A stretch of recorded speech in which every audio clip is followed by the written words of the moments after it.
Alvaro Granados. Bernat Zanaulla o Álvaro. ¡Gol de Alvaro Granados! Para empatar a 10. ¡Gol! ¡Gol! ¡Gol! ¡Gol de Alvaro Granados! ¡Qué golazo! ¡Qué golazo! Ojalá sea el gol del triunfo, ojalá sea el gol de la final, ojalá sea el gol del campeonato.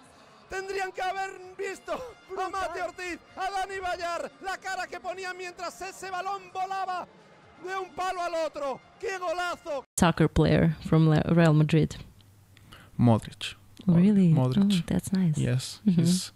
he's such a great football player, but also like A person. yes. Dobar dan, dragi gledatelji, dobrodošli u novi podcast. Danas je ekskluzivno za vas, velika čast i zadovoljstvo mi je najaviti Alvara Granadosa, pa mogu reći slobodno trenutačno najboljeg vaterpolista svijeta, čovjeka koji je i svjetski i europski prvak sa španjolskom reprezentacijom, višestrukog najboljeg strijelca, Final Fourova, Final Eight Lige prvaka i tako dalje, uspjeh za uspjehom. Alvaro, welcome in the podcast. Benvenuti, bienvenido, dobrodošao. Hola puno. Thank you. I'm happy to be here talking with you. Situation in Barceloneta, your new old club. How is situation now? You have 2-0 in Champions League. Nice start in European competition, and also in Spanish league you have also 2-0. Yeah, so far it's been perfect. Inside and outside the pool, I cannot complain. Like you said, my new old club. I'm here in my town with my family. My friends are close, and inside the pool, everything is going fine. We are playing better and better every day, so nothing to complain, and super happy. A couple days ago, you was in Montenegro. You have tough game in Champions League. You scored 2 goals in the final quarter. You riješio utakmicu, how we say here, with your 2 goals, but one unexpected loss in the Champions League this week. Marseille lost from Vasas. Did you expect that loss from Marseille? I think no one could expect that result. It's true that Vasas is not the team we saw playing against us. I think they have much more level. But to be honest, I consider Marseille the favorite to win the game. But this shows us the level of Champions League this year, and the level of our group, that it's super competitive, and it's nice. Also, it's good for us because I could say at the beginning of the season that Marseille was our direct rival on this group. So for us is good, but we need to be prepared because in 2 weeks we will play against them, and it will be a war for sure. Last year, Barceloneta didn't reach his goal, Final Four of Champions League. What is goal for this year? Is Final Four something that everyone expects in Barceloneta? No, the goal is clear. Not just from the club, but also from the players, and the goal is clear, and it's to win the Champions League. We have the team, we have the club. So not only Final Four. No. Yeah, just I don't even speak about national competitions because that's kind of obligation for us. But the main goal is to win Champions League. We know it's so hard, and this Champions League is so competitive, and it's sport, and everything can happen. But we cannot be. We need to do like a mentality change, and we need to put clear and to be honest with ourselves, and know that we have the level, we have everything we need to reach that title that the club is seeking for so long. So that's the main goal. Yeah, last title in Europe was, and only title in Europe was 2014. It seems like little for such a big club. Yeah, but like I said before, that's sport. You can have everything. You can have a nice team. You can have like good environment. You can have a nice club like we have. But then in the end, it's the little details that make you win or lose. But the goal is clear. Barceloneta have amazing strike in Spanish National League Division de Honor from 2005. Every year Barceloneta is champion of Spain. You have 5 national champions with Barceloneta, 5 Copa del Reys. But can you tell me a little bit about your rivalry, your club with Barcelona? Barcelona have many titles also, but last 20 years they are not on the level like Barceloneta. Yeah, what it's true is that Barceloneta has been doing things right for so long, and those last years you can see the result and different level we have respect all the other clubs. It's the result of the club doing things so good for so long, and it's true that we are favorites. That's clear, but we cannot relax because Sabadell is also this year with a super strong team. They have a few foreign players that are top level players, so it will be difficult. Like I said in the beginning, it's our obligation to win everything in national competition, but also to have clear and to have in mind that it will be tough. How you like your coach, Croatian golden boy from Olympics in London, ELVIS FATOVIĆ? How you like? He was on with Australian national team, and now he's main coach of Barceloneta. I like him. I really like him. I had him on my first year and on his first year in Barceloneta, and so I know him. And I like him that his energy. He's always on a high energy. Like he's not going down. Never. He keeps the intensity and the pressure. Let's say every day, every moment, and that's great. That's not difficult. I can't imagine to be like that for a coach. It must be difficult. So I appreciate that from him. I respect that, and I try to give my best. Not because of him, but because of me, and I think we have a nice relation. Now I go a little bit on Alvaro personality, and then we go back on the waterpolo. You are born in Terrassa, third largest city in Catalonia, and city in Croatia famous because Dani Olmo and Xavi, famous football stars. How are you growing up in Terrassa? Your mother, I wrote that she don't like football and basketball, so you start with swimming. Can you a little bit explain me about your city and your starts with waterpolo? Well, first curiosity is that I was on same school like Xavi Hernandez was going.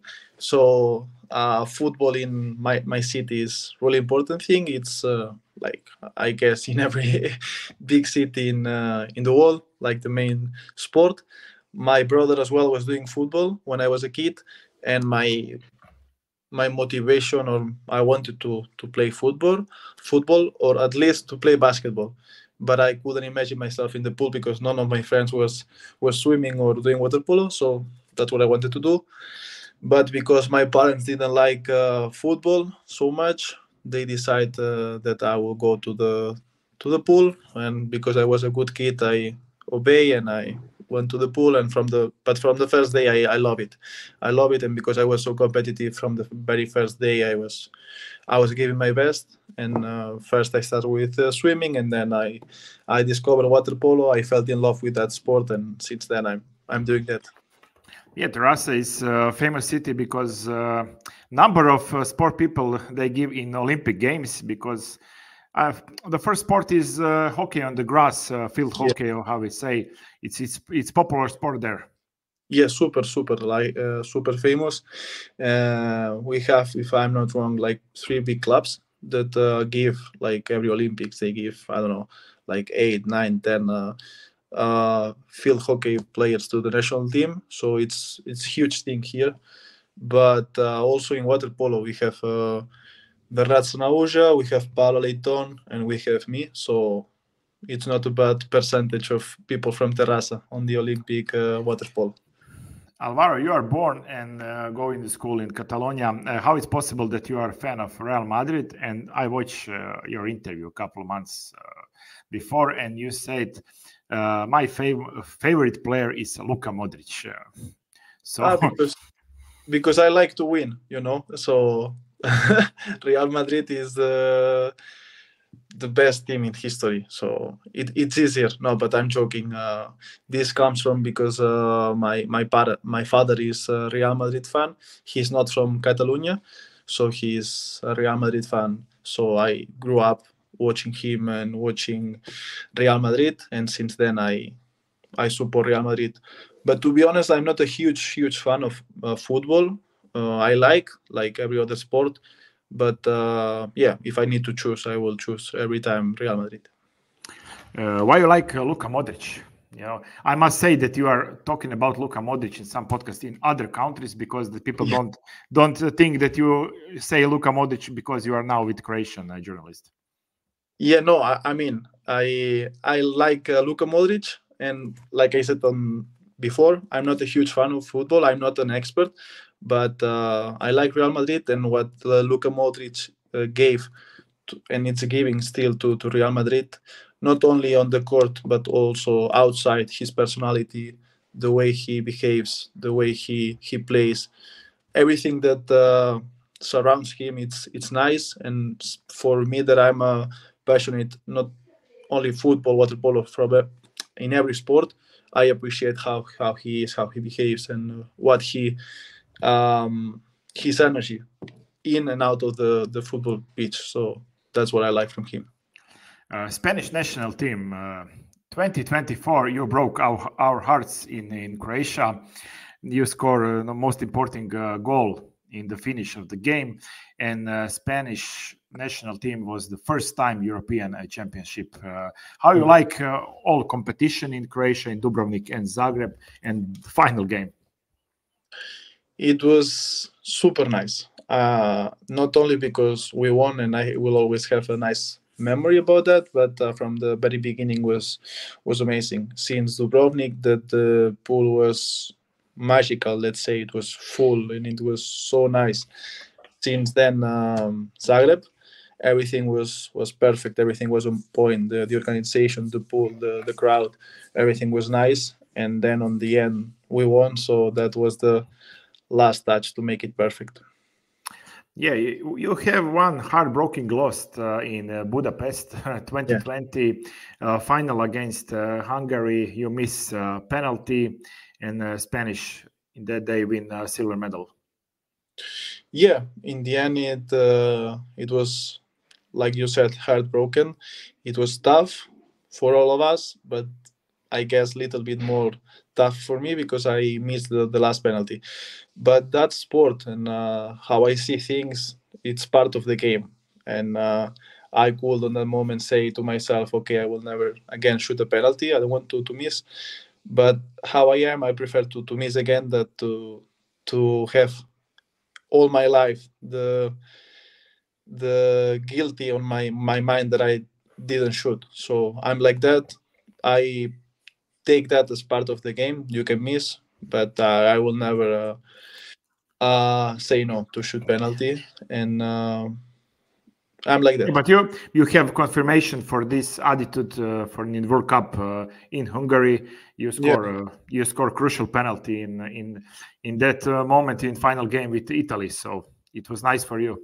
Yeah, that's the point about what I was saying, that you can miss, and I had that on my mind on the moment before, say I want to shoot in Budapest 2022. But also in that moment, I said to myself, I prefer to miss again than to have guilty in my mind for the rest of my life that I didn't shoot. So I went there and I scored. I don't know if it was karma or if it was something else, but I scored, and I finally, let's say, I was in peace with myself that I scored an important penalty in shootout. Did you notice how many crucial games and finals you and your teams, so Spanish, Spanish national team, New Beograd, play shootouts and penalties in crucial finals. Yeah, it's almost every final you have penalties. Like Euro 2 years before 2020, you all lost in Barcelona in your hometown against Serbia. Then first European final with Novi Beograd, lost on the penalties. So many stressful games. Yeah, it's true. But that's sport and that's nice. I think for us it's not so nice. It's only nice when you win. But for the spectator, I think that's the most interesting moment when the game reaches to the penalty shootout. So I try to take it as chill as I can. It's, like I said, part of the game, and I will always say yes to shoot the penalty. What is your opinion about the national teams of Croatia and Serbia? Serbia in some transitional mode. Croatia have Mr. Tucak, many years like coach, chef of the staff. What do you think about Croatia and Serbia?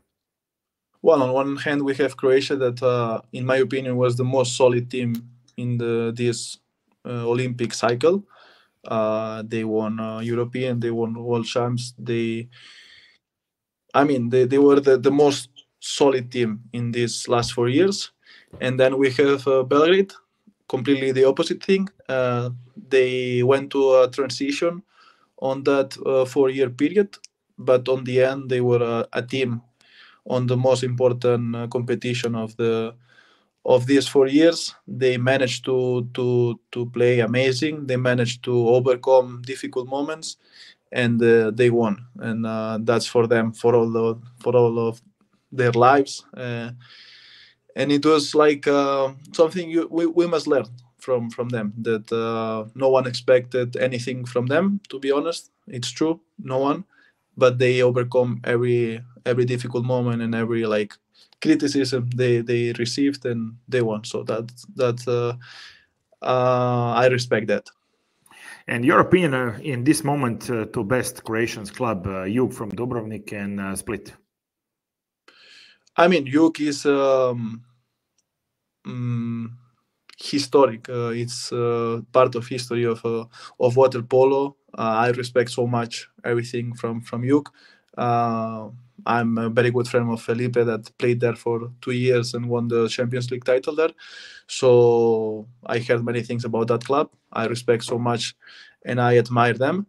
And on the other hand, we have Split that it's for the last few years is doing amazing things. It's investing in water polo. It's promoting this sport. So I also respect that. You play for Novi Beograd, the team that is grown in 2015. You have with Novi Beograd one final, one semi-final. Yeah. You was the best scorer with 46 goals in this first season, 2023 with Novi Beograd. What do you think about this project, about the club? Practically in their first series season, they touch a final year before then you came in Belgrade. Yeah, there is a lot of people talking about that project, but if you like sport, if you like water polo, and if you are passionate about sport, you need to admire what this club is doing for not only for water polo but also for sport. From nowhere, a group of people decide to invest money on this sport, and they created an amazing project. They signed top players all around the world, and like you said, in 1 year from that start of the project, they reached final of Champions League. That's not easy. That's not a thing that it's common to do, and you need to respect that. Also, on the other hand, you need to know that it's not easy to create team and in matter of 2 years to win Champions League. That's that takes time, but this project, luckily for all of water polo world, is still on. They are keeping with that project, and I think sooner or later that goal will come. In 2023, in that moment was Final 8 in Belgrade, and last year was Final 4 in Valletta. What is better? What do you prefer more, Final 8 or this new format with Final 4 in waterpolo? To be honest, I prefer Final 8 because it involves more teams, and in my opinion, the format we played 2 years ago was perfect. You played quarterfinal, you played semifinal, and then we had 1 day off, and then you played the final. That for me was perfect, because otherwise you let out a lot of teams that are competing all the year, and you don't give the chance to them to reach a final 8 in this case. So if I have to choose, I will always choose Final 8 besides Final 4. I think it's more interesting, and you give more opportunities to a lot of clubs that are hardworking all the year. Last year, this Final 4 in La Valletta in Malta, you was again the best scorer with 39 goals, but Dusan Mandic in that semi-final and in final, like MVP for Hungarian Ferencvaros, was really, out of this world, and Ferencvaros win title, and Novi Beograd finish 4th this season in Europe. Yeah, I mean, Dusan itself is one player not from this world. He's amazing. He's a machine, and after everything he's been through, he demonstrated who he is and why he has what he has. He was a monster. And then for ourselves, it wasn't the result we expected, but we played against Ferencvaros on the semi-final. It was super tough game. Personally, for me, it was disaster. I couldn't play, and but they did a better water polo, so I think they deserved that win. Novi Beograd is, like how we said, Giants club now in Serbia, but they have problems in national cups. Year before then you came, they lost final against Radnički Kragujevac, and with you in the roster and I don't know, dream team roster, you lose that year final against Crvena Zvezda. What do you think about strength other clubs in big clubs in history like Partizan, now good clubs like Crvena Zvezda and Radnički Kragujevac? Yeah, like we played the cup. We lost the cup that year, and like you said, those are huge teams. They know about water polo. They have good players. They have their own style, their own philosophy in water polo, and they know how to play that sport. So that league was super competitive. Although we were the favorites and we had, let's say, like you said, a dream team, it wasn't easy for us. So yeah, just to say, Dusan Mandic, Pietlović Duško, Gojko Pietlović, Vlahopoulos, and you, and others amazing players. But this is really, really dream team for European water polo. Yeah, for sure, it was dream team. But like I said on the beginning, it's not easy to put so many good players on one team and play good like that easily. It takes time. It takes a transition, and on that moment, specifically that moment that we lost the cup against Red Star, we weren't playing good, and that's why we lost. But still, that season was good still for us. Yeah, and the next year, your last year in Belgrade, you complete everything. You won the cup against Crvena Zvezda. You won Adriatic League. You was MVP, and really, really nice last year in Belgrade for you. Yeah, my last year in Belgrade was so good. I think also thanks to Filip Filipović, he came to that team, and I think he put on the team that leadership, and he made us look much more like a team and to play all in the same direction. So although the result on Champions League wasn't that good like my first year, I felt that the second year was much better. Like we played and like we behaved and we looked much more as a team. How you like a coach from Novi Beograd, Živko Gocić, Serbian legend of water polo? I mean, from the very beginning, I had huge respect for him because, like you said, he's a legend of this sport. And personally, I like him so much.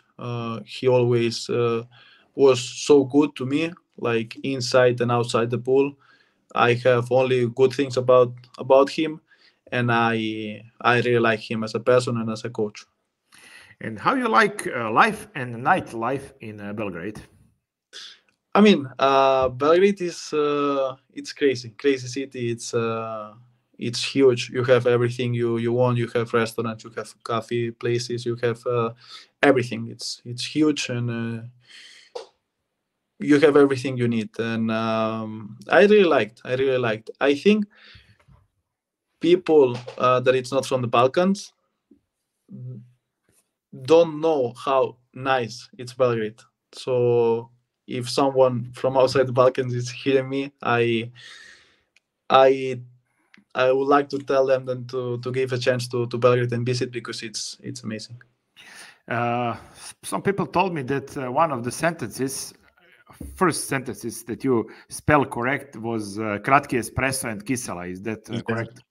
Of course, yes. But did you learn about rakia, about cevapi, and that other Balkan stuff? Yeah, malo. No, I mean, if I go to a restaurant, I manage to order and to have a little chat with the waiter. And but I think one of the things that I regret the most about my experience in Belgrade is not learning good not learning Serbian. Okay, but it's very, really hard language to learn. Yeah, it's hard, but Perone speaks Serbian. Okay, also. Yeah, because his wife is she was born in Belgrade, so, and also because he was playing 2 years in Croatia, so he speaks really good Croatian. But okay, I will have time to learn Serbian for sure in the future. Yeah, maybe you will come in Jug, in Split, or on Mladost, or something like that in the next couple of years. So we will cheer for Who that. knows? Who knows? Alvaro, thank you for your time and energy. It was a great honor to speak with you. I want many luck for you and your club in future, and I hope we have opportunity to speak again in this podcast. Nema na čemu. It was my pleasure to be here. See you soon.